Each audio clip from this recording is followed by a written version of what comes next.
বিসমিল্লাহির রহমানির রহিম। আমরা যারা অনলাইন ভিত্তিক গণিত শিখতে বসেছি তাদেরকে প্রত্যেককে আমার আন্তরিক শুভেচ্ছা ও সালাম। আসসালামু আলাইকুম ওয়া রাহমাতুল্লাহি ওয়া বারাকাতুহু।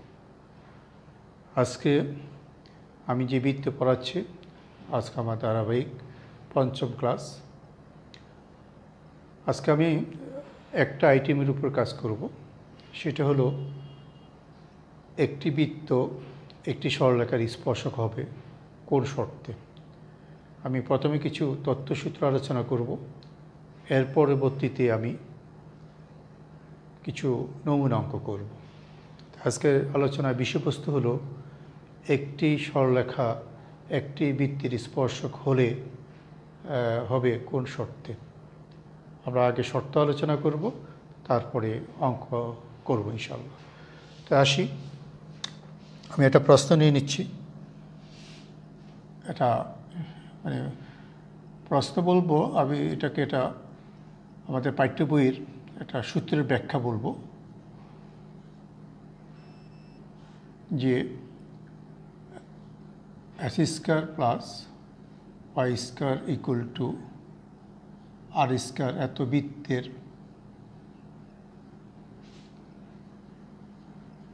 স্পর্শক যদি স্পর্শক রেখা y equal to M x plus c হইলে এত বৃত্তের স্পর্শক রেখা y equal to M x plus c হইলে দেখাও যে বা প্রমাণ করো। অর্থাৎ আমি যেটা লিখবো এটাই এখন যেটা আসবে, এখানে ফাইনালি যেটা আসবে এটি আমার সূত্র। এখানে আমি একটা প্রমাণ করব, সি এর মানটা প্রমাণ করব, সি ইকুয়াল টু সামথিং। আমি দেখি প্রমাণটা কী আসে। প্রথমত আমি যে কথাটা বললাম তার একটা বৃত্ত এঁকে ফেললাম। এই হলো একটা সরলরেখা, এটা স্পর্শক।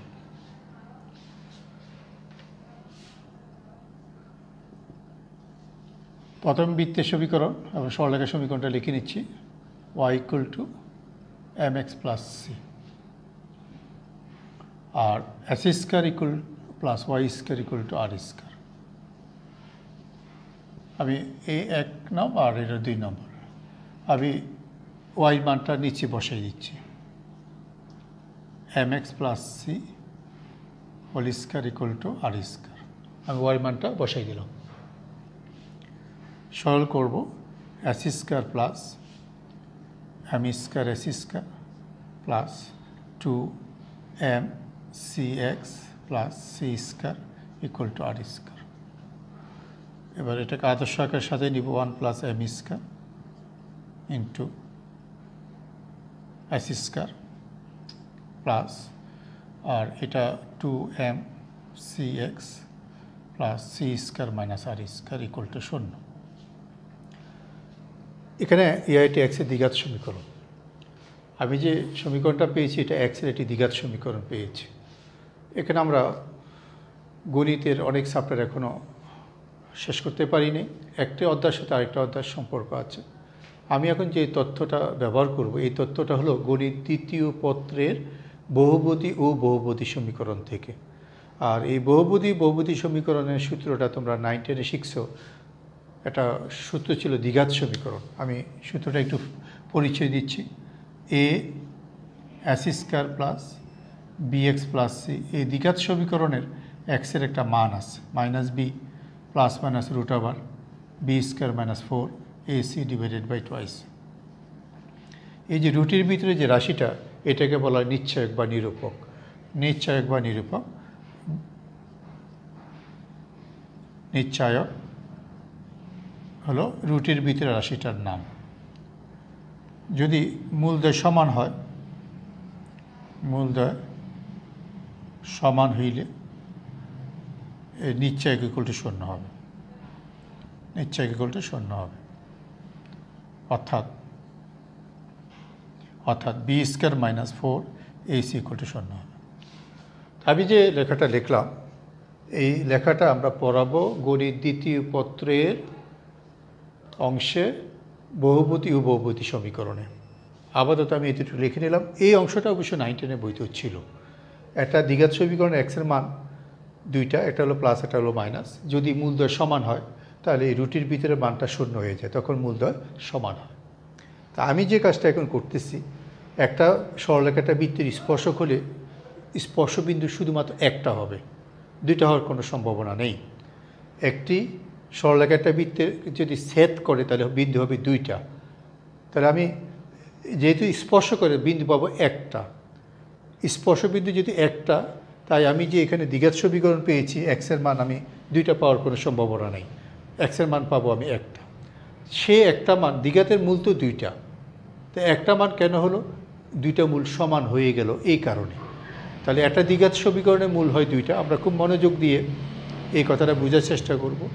একটা দ্বিঘাত সমীকরণের মূল হয় দুইটা, কিন্তু যদি মূলদ্বয় সমান হয় তখন মূল হয়ে যায় একটা। মূলদ্বয় যদি সমান হয় মূল হয়ে যায় একটা, অর্থাৎ তখন নিশ্চয়ক ইকুয়াল টু শূন্য। আমি এই b square minus 4ac equal to শূন্য হয়। তা আমি এখন এই যে একটি দ্বিঘাত সমীকরণ, ইহা একটি দ্বিঘাত সমীকরণ, একটি দ্বিঘাত সমীকরণ, দ্বিঘাত সমীকরণ। তাই কি হবে? তাই মূলদ্বয় সমান, এখানে কথাটা আর একটু লিখি, দ্বিঘাত সমীকরণ মূল হবে দুইটি, মূল হবে দুইটি, কিন্তু কিন্তু 1 নং রেখা 2 নং এর স্পর্শক বলে মূল হবে একটি, মূল হবে একটি, যা স্পর্শক বলে মূল হবে একটি। তাহলে মূল একটি হয় কখন? দ্বিঘাতের মূল হবে একটি, অর্থাৎ মূলদ্বয় সমান হবে, অর্থাৎ মূলদ্বয় সমান হবে। কারণ দ্বিঘাতের মূল তো দুইটা, মূল একটা হয় তখনই, দুইটা মূল যখন সমান হয়ে যায় তখন মূল একটা হয়। তা আমি এখানে যেটা লিখলাম, তাহলে অর্থাৎ মূলদ্বয় সমান। তাহলে মূলদ্বয় যদি সমান হয় তাহলে আমার কী হবে? নিশ্চয় ইকুয়াল টু শূন্য। তাই নিশ্চয়কের সূত্রটা এবার ডান পাশে যে লিখলাম, বি স্কয়ার মাইনাস 4ac। এই বি বলতে এখানে এক্সের সহগ, এই যে এটা হলো বি স্কয়ার অর্থাৎ 2mc, b square minus 4a into c. এই হলো এস স্কয়ারের সহগ, কত? 1 প্লাস এম স্কয়ার। সি হলো এখানে এই পুরাটা, c square minus r square equal to শূন্য। তা আমি যে সূত্রটা লিখছি b square minus 4ac, b square বলতে এক্সের সহগ, একটু বোঝার চেষ্টা করবে এই জায়গাটা।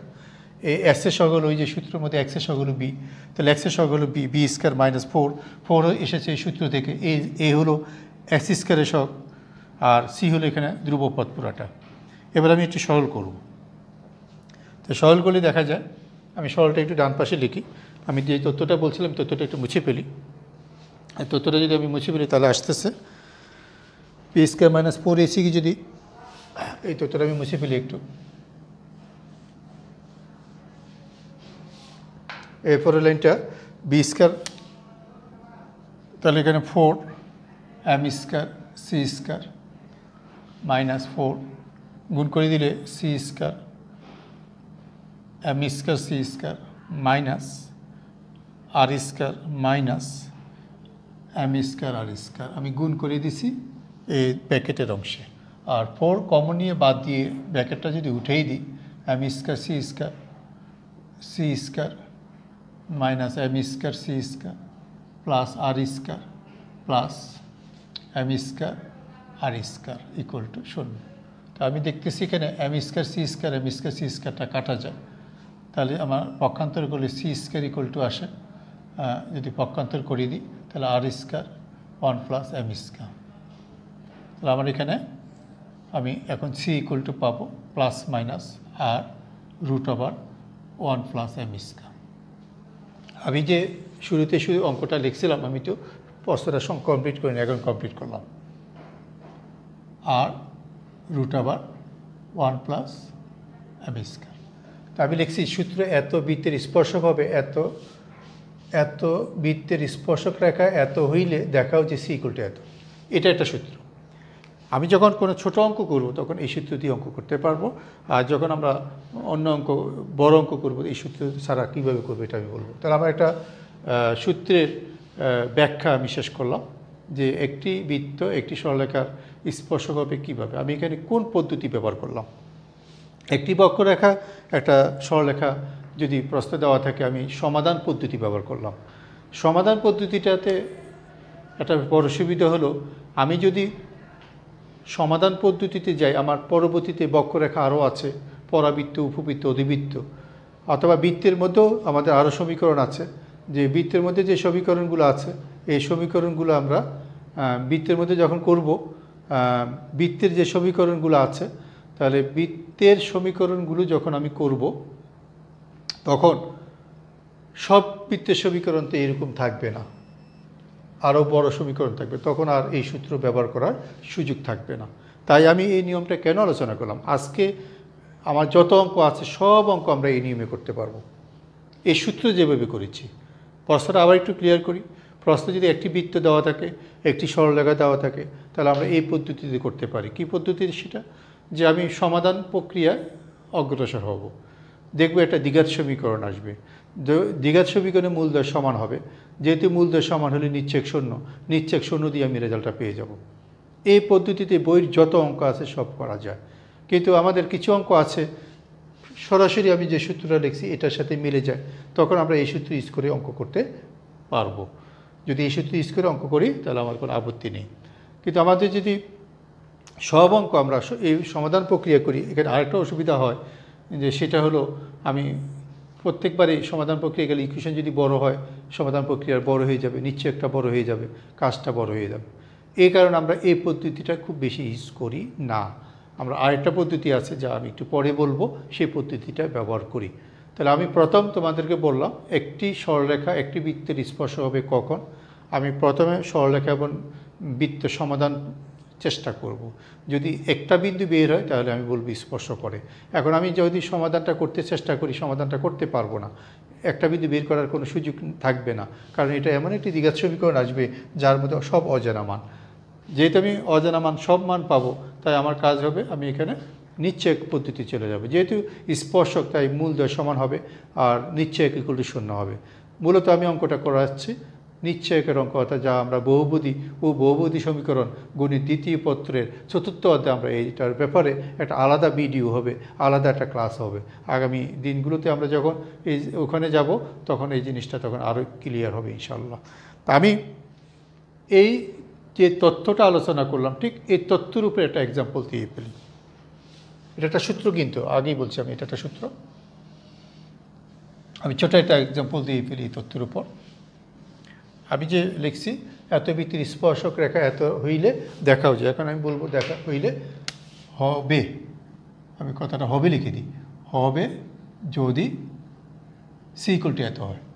অর্থাৎ এবার আমি সেটাকে সূত্র হিসেবে গণনা করলাম। আসো একটা এক্সাম্পল দিচ্ছি, সাথে সাথে একটা উদাহরণ দিয়ে দিচ্ছি।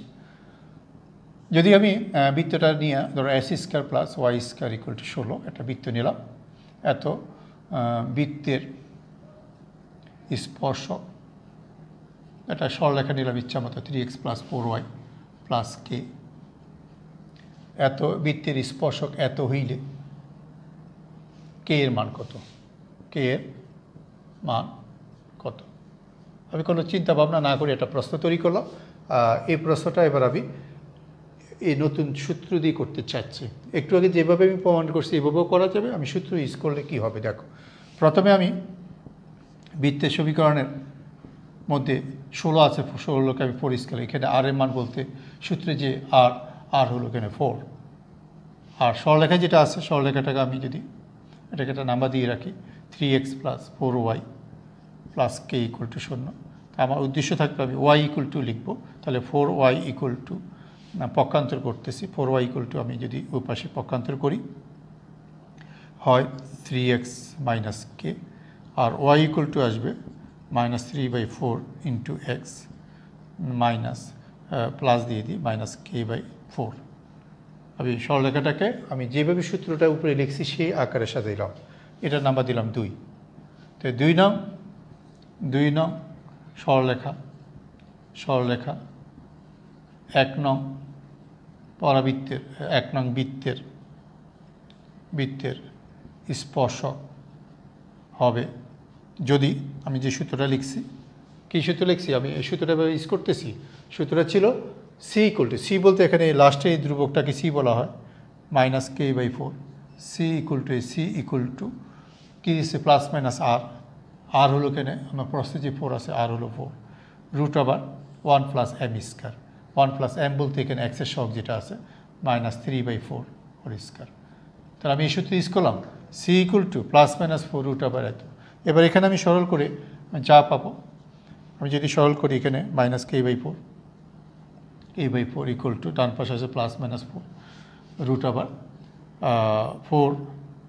16 + 9 ডিভাইডেড বাই কত 16। তাহলে ওখানে মাইনাসটা যদি উভয় দিকে গুণ করে দিই তাহলে কে ইকুয়াল টু +-16, আর এখানে আসতেছে 5/4 প্লাস মাইনাসটা থাকবে কেন, এখানে মাইনাস দিয়ে গুণ করলেও প্লাস মাইনাসটা থাকবে। কে ইকুয়াল টু 4 × 16, 4 × 5, 4 × 5 কত আসে, তাহলে কে ইকুয়াল টু +-4 × 5 = 20। এই তো আমি ছোট্ট একটা অঙ্ক করলাম, আমি যে সূত্রটা আলোচনা করলাম সেই সূত্রটাকে ভিত্তি ধরেই আমি অঙ্কটা করলাম। তা আমি একটা সূত্র পেয়ে গেলাম, একটি বৃত্ত একটি সরলরেখায় যদি স্পর্শক হয়, যদি বৃত্তটা আদর্শ সমীকরণ হয় আর সরলরেখাটা যেভাবেই থাকুক, আমরা এই পদ্ধতিতে অঙ্ক করতে পারি। যদি বৃত্তটা কেমন হয়, বৃত্তটা আদর্শ হয়। আদর্শ বলতে এই বৃত্তটা, অন্য বৃত্ত হলে আমি আর এই সূত্র ব্যবহার করতে পারবো না। আমরা দেখেছি ভর্তি পরীক্ষায় এবং জাতীয় পরীক্ষায় এই তথ্যভিত্তিক বেশ কয়েকটা অঙ্ক পাওয়া গেছে। যেহেতু ভর্তি পরীক্ষা এবং জাতীয় পরীক্ষায় এই তথ্যভিত্তিক কিছু অঙ্ক পাওয়া গেছে, আমরা এই সূত্রটার চর্চা করব অবজেক্টিভের জন্য, এমসিকিউর জন্য। তাই এই সূত্রটা আলোচনা করার মূল কারণই হলো এটা থেকে আমরা একটা অবজেক্টিভ খুঁজে পাবো। আর সৃজনশীলের মধ্যে যদি বৃত্তটা এরকম ছোট বৃত্ত দেয়, আমি যে বৃত্তটা এখানে আলোচনা করলাম সূত্রের মধ্যে ঠিক এরকম দেয়, তাহলে আমরা এই সূত্র দিয়ে অঙ্ক করতে পারবো।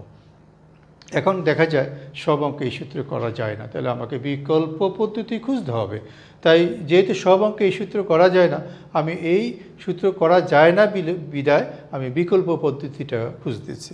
সেই পদ্ধতিটাতে আসো, আমি যা বলছি দ্বিতীয় পদ্ধতি, প্রথম পদ্ধতি শেষ। আরেকটা পদ্ধতি হলো,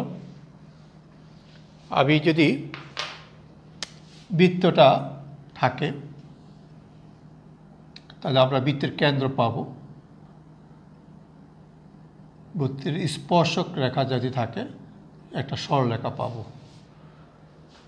এখানে একটা সুবিধা হলো বৃত্তের ক্ষেত্রে বৃত্তের কেন্দ্র থেকে সরলরেখার উপর অঙ্কিত লম্বের দৈর্ঘ্য বৃত্তের ব্যাসার্ধের সমান।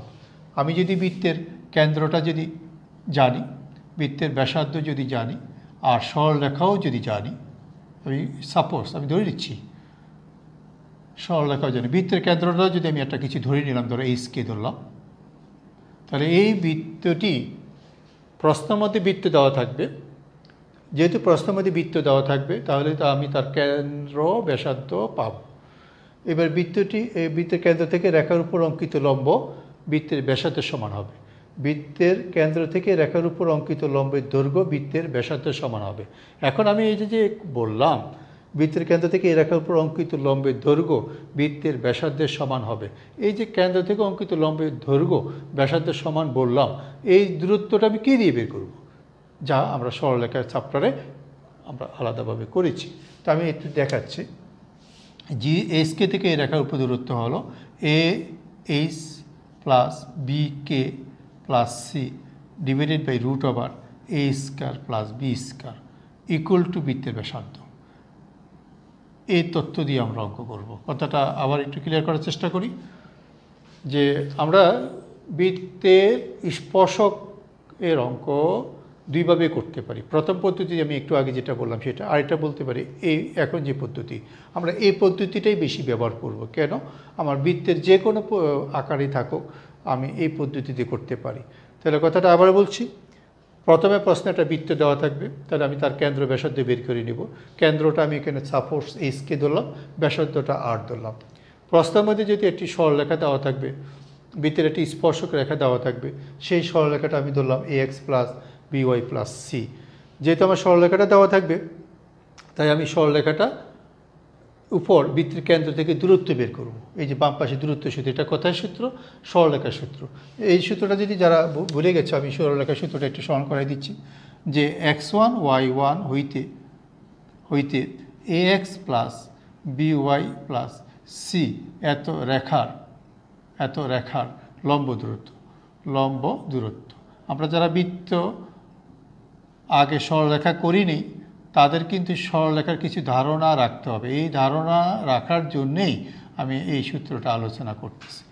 যে কি বললাম, এটা আমাদের কোন চ্যাপ্টারের সূত্র?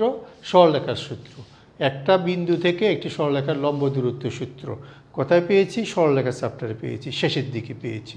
এখন এখানে যারা ভিডিও দেখতেছো, এমন কিছু ছাত্রী থাকতে পারো তুমি আগে সরলরেখা পড়োনি, তোমার জন্য এই সূত্রটা মেনে নিতে হবে। আজকে আমি যে অঙ্কগুলো করব একটু পরে, এই অঙ্কগুলো করতে হলে তোমাকে সরলরেখার এই সূত্রটা মেনে নিতে হবে।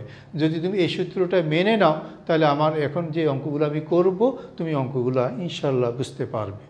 তাহলে আমি কি বললাম, যে একটা বিন্দু হইতে সরলরেখার লম্ব দূরত্ব সূত্র হলো x1 y1 x7 y জায়গায় বসবে, উপরে লিখব, নিচে লিখব রুটির ভিতরে x-এর সহগের বর্গ যোগ y সহগের বর্গ। এখানে পরম মান দিতে হয়, কারণ দূরত্ব কখনো নেগেটিভ হয় না, এই জন্য পরম মান দিতে হয়। তাহলে এখন আমি যে তথ্যটা আলোচনা করলাম, এই তথ্য দিয়ে আমি কিছু অঙ্ক করব, কিছু বাড়ির কাজ দিয়ে দিব, তোমরা বাড়িতে করবা। কি তথ্য? আবার একটু আবৃত্তি করতেছি, আবার বলছি, যে একটি সরলরেখা দেওয়া থাকবে, একটা বৃত্ত দেওয়া থাকবে। প্রশ্নের মধ্যে বৃত্তও দেওয়া থাকবে, সরলরেখাও দেওয়া থাকবে। তা আমার সরলরেখা যদি দেওয়া থাকে, তা আমার বৃত্ত যদি দেওয়া থাকে, প্রথম কাজ হলো বৃত্তের কেন্দ্র এবং ব্যাসার্ধ বের করা। কেন্দ্রটা আমি যাই পাবো এখানে লিখবো, ব্যাসার্ধটা এখানে লিখবো। এবার কেন্দ্র থেকে রেখার উপর দূরত্ব বের করবো, এই দূরত্বটা ব্যাসার্ধের সমান দেখাবো। এই তথ্য থেকে আমরা প্রশ্নে যা উত্তর বের করতে বলবে, আমি সেই উত্তরটা পেয়ে যাব। এই হলো এখনকার তৃতীয় সিস্টেমটা। আমি প্রথম যে সিস্টেমটা দিয়ে দেখাইছিলাম, প্রথম যে সূত্রটা আলোচনা করছিলাম, ওই সূত্র দিয়ে সব অঙ্ক করা যায় না, অনেক ঝামেলা করে। তাই আমরা দ্বিতীয় পদ্ধতিটাই বেশি প্রয়োগ করব। আমি দ্বিতীয় পদ্ধতির উপরেই এখন পরপর কিছু অঙ্ক আলোচনা করব। আসি, এখন যে আলোচনাটা করলাম, এই আলোচনার উপর একটু অঙ্ক করব। আমি আবার যে পিডিএফ কপি তোমাদের জন্য পাঠাবো, আর পিডিএফ কপির প্রথম অঙ্কটাই আমি করতেছি। পিডিএফ কপির প্রথম অঙ্কটা আছে যে দেখাও যে 16 দেখাও যে lx plus my minus equal to 1 রেখাটি s square plus y square minus 2ax equal to 0 বৃত্তকে স্পর্শ করবে যদি a square ab square plus 2al equal to 1 হয়। আমি যে অঙ্কটা এখন বোর্ডে লিখলাম, এই প্রশ্নটার আলোকে আজকে সব অঙ্ক আমি চেষ্টা করব প্রথম অঙ্কটা ক্লিয়ার করার জন্য। যদি আমি প্রথম অঙ্কটা ক্লিয়ার করতে পারি, ইনশাল্লাহ পরের অঙ্কগুলোও আমি বুঝতে পারবো ইনশাল্লাহ। তাহলে আমি এখানে কী করতেছি অঙ্কের মধ্যে দেখো। প্রথমে আমি দেওয়া বৃত্তটা লিখব। দেওয়া আছে বৃত্তের সমীকরণ কি সেটা? s square y square minus 2ax equal to 0। এই বৃত্তের কেন্দ্র ব্যাসার্ধ বের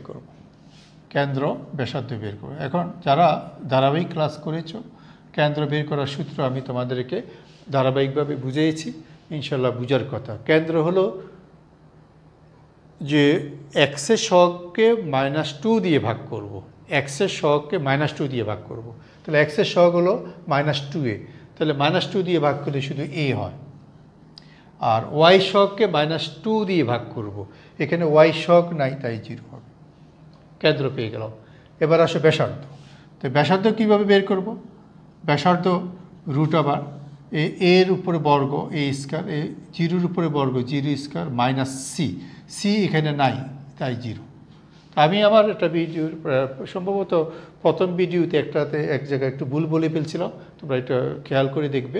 আমি লেখার মধ্যে একটু ভুল লিখছিলাম, g square plus f square minus c না বলে আমি প্লাস সি স্কোয়ার বলে ফেলছি একটা ভিডিওর একটা অঙ্কের মধ্যে। প্রথম ভিডিওতে সম্ভবত এই ঘটনাটা ঘটছে, তোমরা একটু দেখে নেবা।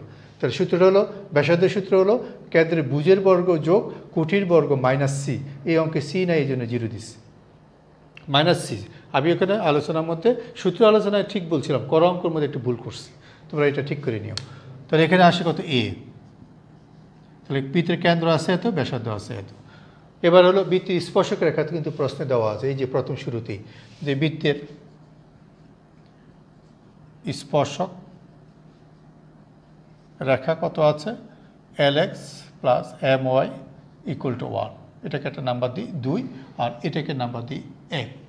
এবার আমার কেন্দ্র থেকে এই দুই রেখার দূরত্ব বের করবো। এ জিরো হইতে 2 নং রেখার লম্ব দূরত্ব, ওই যে লম্ব দূরত্ব সূত্র যেটা সরল রেখার সূত্র বলছিলাম, যে লম্ব দূরত্ব l into a m into 0 minus 1 divided by root over l square plus m square. তাহলে আমার দূরত্ব সূত্রটা যারা আগে একবারও ব্যবহার করে না, একটু খেয়াল করার চেষ্টা করব, কারণ এই তথ্যটা আমি আজকের ভিডিওতে যেমন আলোচনা করতেছি, আগামী যে ভিডিওটা হবে এটার মধ্যে একই তথ্য আলোচনা করব, ওখানে আমরা একই কাজ করব।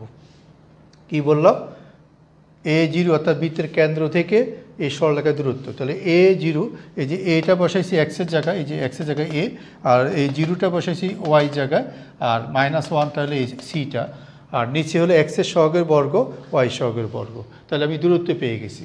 আমার তো বলছে প্রশ্নে যে এই সরলরেখাটা 1 নং বৃত্তের স্পর্শক, আমি জানি এই দূরত্বটাই হবে বৃত্তের ব্যাসার্ধ। আমি যদি মনে করি আমি একটা চিত্র দিয়ে দিব, সুন্দর হয় অঙ্কের মধ্যে, এরকম একটা চিত্র দিয়ে দিলাম যে বৃত্তের কেন্দ্র হলো এখানে এ জিরো, আর ব্যাসার্ধ আমি বের করলাম এ, আর সরলরেখা প্রস্থ দেওয়া ছিল যেটা l x plus m y equal to 1।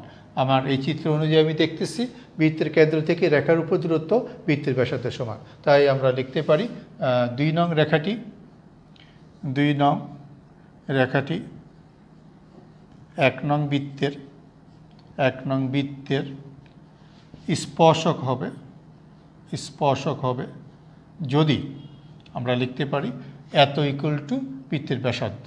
হ্যাঁ, যদি l of a m zero তো জিরো লিখলাম না, -1 divided by root over l square plus m square equal to কত এ, অর্থাৎ এই দূরত্বটা হবে কার সমান, এই দূরত্বটা হবে ব্যাসার্ধের সমান। ব্যাসার্ধ আমার আগেই বের করা হয়েছিল এ। তাহলে এখান থেকে যদি আমি একটু সরল করি, উভয় দিকে বর্গ করলে রুট উঠে যাবে, এল এ -1 বর্গ করে দিচ্ছি, উভয় দিকে পরমাণু উঠে যাবে, রুট উঠে যাবে, এল স্কোয়ার প্লাস এম স্কোয়ার। তাহলে আমি যদি এখানে সরল করি, আমি যে কাঙ্ক্ষিত রেজাল্টটা প্রশ্নে লিখে রাখছি ওই রেজাল্টটা পেয়ে যাব। তাহলে আমি আরও 2টা লাইন এই পাশে লিখতেছি, বা বর্গ করে দিলে l square a square -2l of a plus 1 equal to a square l square plus a square m square.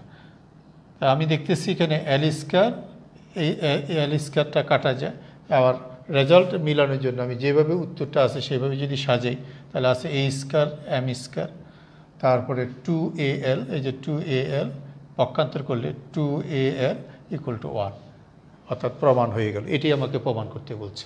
তাহলে এই প্রমাণটা আমার চেয়েছে, এই প্রমাণটা আমরা করে ফেললাম। তাহলে আজকে আমি প্রথম যে অঙ্কটা বুঝাইলাম, এই অঙ্কটার নমুনা অঙ্কেই সব। তারপর আমি আরেকটা অঙ্ক করি, আরেকটা অঙ্ক করতেছি। ধরো আমি প্রশ্ন আমার পিডিএফ কপিতে, এরপরে আরেকটা করা অঙ্ক আছে, তোমরা এটা দেখে নিবে। আমি একটা বাড়ির কাজ করি, বাড়ির কাজটা আছে এখানে 16/4-এ, 16/4 আমি পিডিএফে যা যা করাচ্ছি এগুলো 16/4-এ এর মান কত হইলে, প্রশ্নটা পুরোটাই বোর্ডে লিখি তাহলে একটু সুবিধা হয়।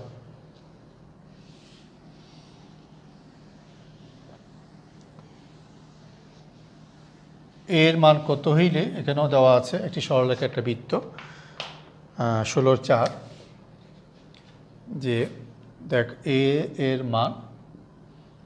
এর মান কত হইলে ax plus 2y minus 1 equal to 0 রেখাটি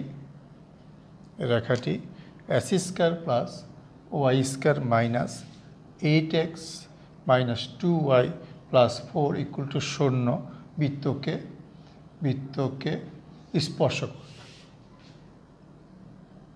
স্পর্শ করবে। সেম অঙ্ক আমি কিন্তু আমার পিডিএফেও বাড়ি কাজেও করিয়ে দিচ্ছি। আর এটা বাড়ি কাজে ছিল করার জন্য একদম আগের অঙ্কের মতো শুরু করি। তো বৃত্তের সমীকরণটি কী ছিল? বৃত্তের সমীকরণটা দেওয়া আছে x square plus y square minus 8x minus 2y plus 4 equal to 0। তাহলে এখানে কেন্দ্র আমি সরাসরি লিখব। কেন্দ্র হলো এক্সের সহগকে -2 দিয়ে ভাগ হলো 4, ওয়াই সহগকে -2 তাহলে 1, একবারে লিখব। আর ব্যাসার্ধ কীভাবে লিখব? ব্যাসার্ধ হলো এই প্রথম 4-এর বর্গ অর্থাৎ রুটের ভিতরে 4-এর বর্গ 16, তারপরে 1-এর বর্গ তাহলে 1 মাইনাস সি হলো 4। তা আমি ব্যাসার্ধ সূত্রটা g square plus AP square minus c হলো এখানে 4। তাহলে এখানে দেখতেছি ব্যাসার্ধ আসলো 16 একে 17, 17 থেকে 4 গেলে হয় √13।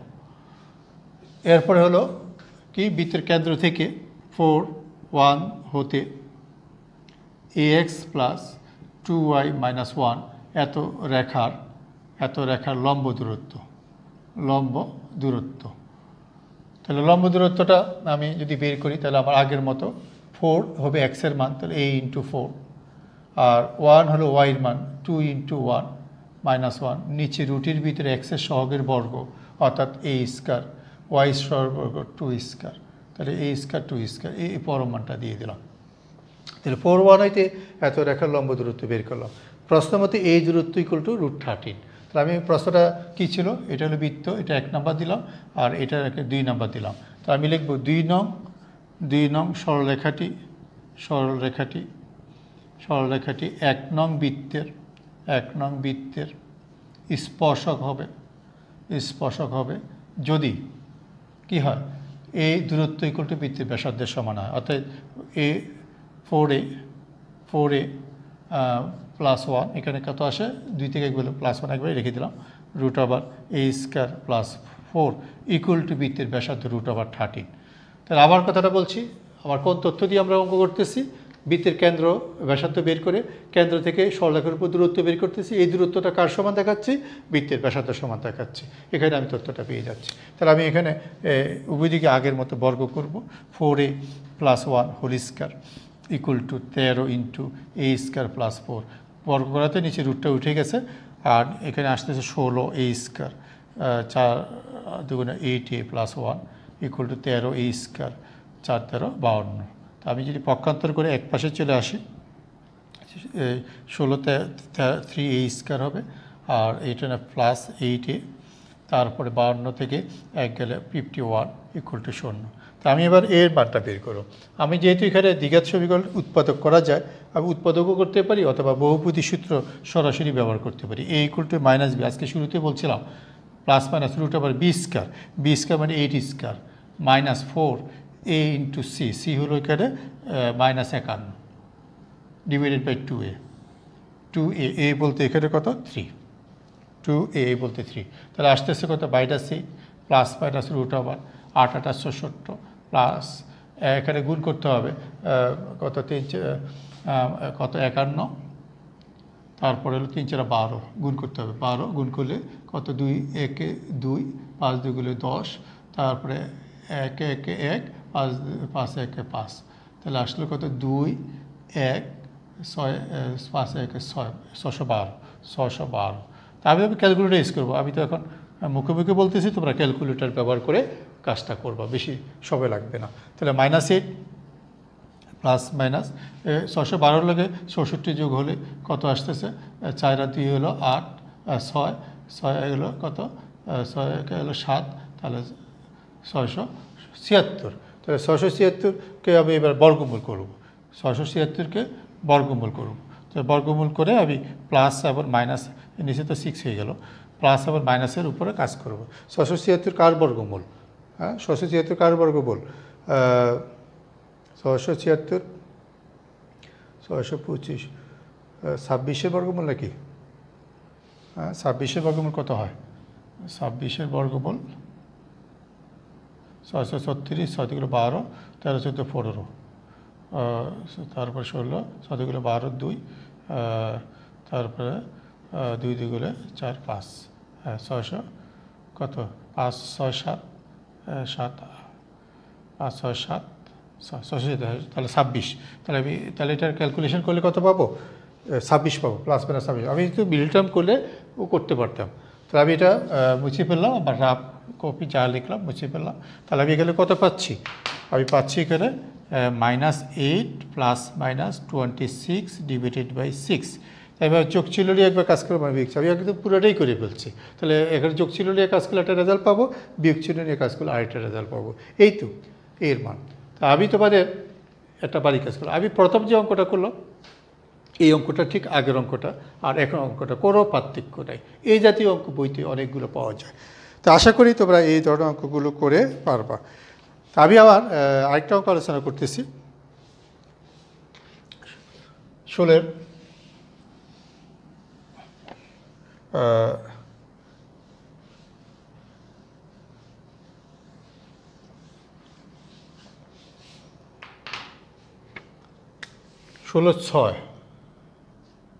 16/6 যে y = -3x = 10। দেখাও যে এত রেখাটি x² প্লাস y² = 10 বৃত্তটিকে স্পর্শ করে। এরপর বলছি স্পর্শ বিন্দুটি বের করো। আমি অঙ্কটা করতাম না। এই অঙ্কটা আমি আজকে প্রথম যে সূত্র আলোচনা করছি ওই সূত্র দিয়ে আমরা করতে পারি। কি সেটা? এটা সমাধান করে c = +-r√1 + m² দিয়ে করতে পারি। ওই শর্ত যদি মানে তাহলে স্পর্শ করে। কিন্তু এখানে আবার দ্বিতীয় পার্টের জন্য আমি অঙ্কটা করতেছি। স্পর্শবিন্দু বের করা মানে তো সমাধান করা। আজকে যে প্রথম সূত্রটা আলোচনা করছিলাম ওই অনুযায়ী আমি এটাকে সমাধান করা শুরু করি। আজকে প্রথম যে আলোচনাটা করলাম সূত্র আলোচনা ওই অনুযায়ী করতে পারি। তাহলে এখানে এই অঙ্কটা করার কারণে স্পর্শবিন্দুটা বের করার জন্য আমি কাজটা করতেছি। তাহলে y = 3x + 10, এটা হলো 1 নম্বর সমীকরণ। আর দ্বিতীয় বৃত্তটা হলো x² + y² = 10, এটাতে আমি 2 নম্বর সমীকরণ। ওই 1-এর মানটা বসেই দিচ্ছি, x² + 3x + 10 2 = 10। তাহলে কত আসে? x² + 9x², তারপর প্লাস 3 × 10 = 30, 30 × 60x + 100 = 10। আমি সবগুলোকে সাজাইলে হয় 10x², তারপর 60x + 90 = 0। যদি আমি 10 দিয়ে ভাগ করে দিই, 6 × 10 = 60, 9 × 10 = 90, 0। তাহলে আমি এখানে পাচ্ছি x + 3 2 = 16। তাহলে আবার এখানে আসলো ভাগ x = -3। তাহলে x এর মান আমি যে বলছিলাম আজকে প্রথম তথ্যটা আলোচনা করার সময়, যদি এটা স্পর্শক হয় আমি দ্বিঘাতের মূল 2টা পাবো না, একটা পাবো, একটা। এই যে প্রমাণ পেয়ে গেলাম। আর এখানে নিশ্চয় দরকার হয়নি, এখানে আমি তো দ্বিঘাতের মূল বের করতে পেরেছি। এখানে x = -3 যদি হয়, আমি x = -3 হইলে একে যদি বসাই দিই, 1 নঙে যদি বসাই তাহলে কত আসে? y = 3 × -3 + 10 = হয় 1। তাহলে আমি বলবো 1 এবং 2 নং রেখা একটি বিন্দুতে ছেদ করে। তাহলে এরকম একটা রেখা যদি 2টা বিন্দুতে ছেদ করে তাহলে স্পর্শক হবে না। আর যদি একটি বিন্দুতে ছেদ করে এই বিন্দুটাই স্পর্শক। একটি বিন্দুতে ছেদ করে, তাই রেখাটি 2 নং বৃত্তের কি স্পর্শক। অতএব স্পর্শ বিন্দুটি হলো আমি যেটা পেয়েছি x এর মান -3, y এর মান 1। তাই অঙ্কটা করার কারণ হলো আমি একটা সুন্দর অঙ্ক পেয়েছি, স্পর্শবিন্দু বের করতে বলছে। তো স্পর্শবিন্দু বের করার জন্য আমি কিন্তু কী করছি, সমাধান প্রক্রিয়ায় গেলাম। সমাধান করে আমি একটা বিন্দু পেয়েছি। প্রশ্নের মধ্যে 2টা পার্ট ছিল। বলছে দেখাও যে এটা কি, এটা একটি স্পর্শক। তাহলে আমি যেহেতু বিন্দু একটা পেয়েছি তাহলে আমি বলতে পারি স্পর্শক, এই কথাটাই লিখছি। 1 ও 2 নং রেখাটি 1 নং বিন্দুতে একটি বিন্দুতে, তাই 1 নং রেখাটি 2 নং বৃত্তের স্পর্শক। এবং স্পর্শ বিন্দুটি হলো, আমি স্পর্শ বিন্দুটি বের করো, আমি তো বিন্দু বের করে এই তথ্যটা দিলাম, তাহলে এই তথ্য দিয়েও আমরা স্পষ্ট। আমি কিন্তু এখানে ওই আগের মতো করি নাই, আগের 2টা অঙ্কের মতো করি নাই, কেন্দ্র ব্যাসার্ধ বের করি নাই, কেন্দ্র থেকে রেখার উপর দূরত্ব ব্যাসার্ধ সমান দেখাইনি। তাহলে আমরা এই অঙ্কটা করতে আমরা কোন পদ্ধতি ব্যবহার করছি? আমরা প্রথম পদ্ধতি ব্যবহার করছি। আমি আগেই বলছি 2টা পদ্ধতিতে অঙ্কগুলো করা যায়। একটা হলো সমাধান প্রক্রিয়া, আমি সমাধান প্রক্রিয়া এখন করলাম। আর একটা পদ্ধতি হলো বৃত্তের কেন্দ্র থেকে রেখার উপর অঙ্কিত লম্ব বৃত্তের ব্যাসার্ধ সমান। আজকে কিন্তু একটা আইটেমের উপর আমার কাজ চলতেছে, তাহলে একটা বাড়ির কাজ হয়ে গেল। আমি আরেকটা অঙ্ক করব, আমার পিডিএফে এটা বাড়ি কাজ হিসেবে আছে। আমি আরেকটা অঙ্ক করতেছি, আমি আবার চেষ্টা করতেছি বাড়ি কাজগুলো কমিয়ে ফেলতে, যাতে করে যারা বাসায় করবে অসুবিধা না হয়। তাহলে 16 এক্স একটা বাড়ি কাজ করতেছি। একটি বৃত্তের কেন্দ্র দেওয়া আছে বৃত্তের কেন্দ্র 4 আর স্পর্শক রেখা 5x - 12y + 3। বৃত্তের সমীকরণ কত? আমি কিন্তু প্রশ্নটা লিখি নেই, প্রশ্নটা বুঝানোর জন্য আমি চিত্র দিয়ে বোঝাচ্ছি। এই হলো আমার প্রশ্ন। বৃত্তের কেন্দ্র দেওয়া আছে কত? 4 আর স্পর্শক রেখা দেওয়া আছে, বৃত্তের সমীকরণ বের করতে বলছে। আমরা জানি বৃত্তের কেন্দ্র এবং ব্যাসার্ধ জানলেই বৃত্তের সমীকরণ পাওয়া যায়। তাহলে কেন্দ্র দেওয়া আছে, ব্যাসার্ধ নাই, যেহেতু এটা স্পর্শক, কেন্দ্র থেকে রেখার উপর দূরত্বই তো বৃত্তের ব্যাসার্ধ সমান। এটাই তো আমার আলোচনার মধ্যে আজকে এসেছে। তাহলে আমি কী করব? 4 হইতে এই রেখার উপর 1 নং রেখার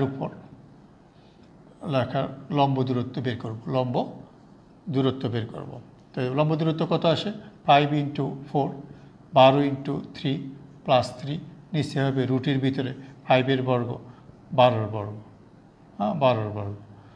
তাহলে কত আসলো? 4 × 5 = 20, 3 × 12 = 36 + 3, নিচে আসলো 5 বর্গ 25 আর 12 বর্গ 169। তাহলে এখানে আসতেছে 12 × 144, তাহলে যোগ করলে হবে 169। তাহলে এখানে উপরে যোগ করলে আসতেছে 20, 23, 36 থেকে 23 বিয়োগ করলে 3 আর 13, নিচে আসতেছে কত? 169, 13। তাহলে আমি 13 দ্বারা কাটাকাটি করলে 1, পরমান আছে বলেই আমি মাইনাসটা বাদ দিতাম। তো এটাই কি? যা বৃত্তের ব্যাসার্ধ। তাহলে একটা অঙ্কে কেন্দ্র জানো, ব্যাসার্ধ জানো, তাহলে বৃত্তের সমীকরণ কোন সূত্র দিয়ে করা যায়? আমরা যা আগে আলোচনা করেছি। অতএব নির্ণয় বৃত্তের সমীকরণ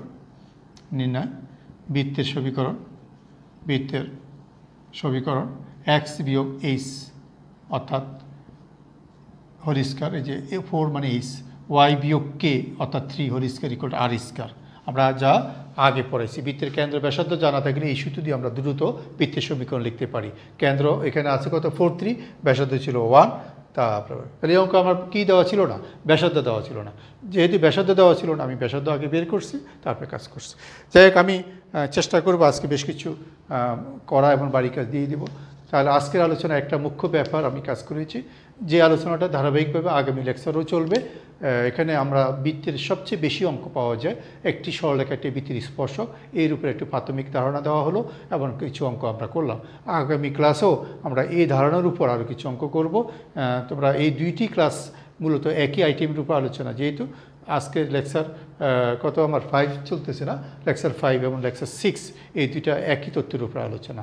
তাই তোমরা চেষ্টা করবা আজকে আলোচনাটা সুন্দরভাবে করে নোট করে তোমাদের প্রবলেমগুলো চিহ্নিত করে আমার পরবর্তী ক্লাসে অথবা জুম ক্লাসে সেটা নিয়ে আসবে। চেষ্টা করবে যে প্রশ্নগুলো তুমি যাতে করতে পারো, অর্থাৎ করার পর সমস্যাগুলো চিহ্নিত করে পরের ক্লাসে আগে আমরা চেষ্টা করবো এগুলো চিহ্নিত করে নেওয়া। ঠিক আছে, এই বলে আমি আমার কাজ শেষ করলাম। সবাই ভালো থাকো, ধন্যবাদ।